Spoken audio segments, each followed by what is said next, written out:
ay rated SPG. Striktong patnubay at gabay ng magulang ang kailangan. Maaaring may masiselang tema, lengguwahe, karahasan, sexual, horror o droga na hindi angkop sa mga bata.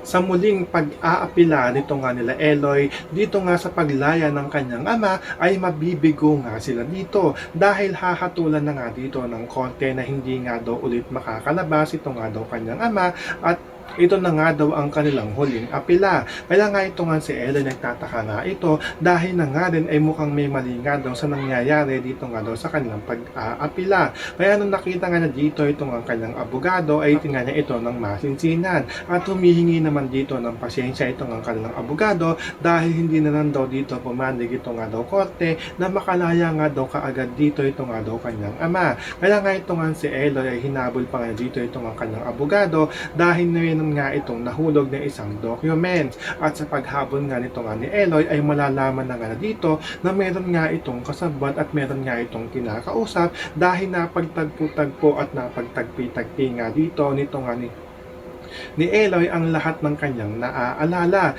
dahil itong ang kanyang abogado at itong ang abogado nitong nga ni Tara ay magkakilala nga daw dito at base na nga rin sa pag-iimbestiga nga nila ay ito nga ang boss nga na ito nga daw si Hugo ang nagmamay-ari ng hotel ang nga rin daw itong kinalaman dito nga daw sa kanyang mga abogado. So pakakaabangan nga natin dito ang pag-iimbestiga na gagawin nito nga ni Eloy dito nga sa kaso ng kanyang ama. Yan ang ating mga pakakatukan, pakakaabangan dito nga lang sa Too Good to Be True.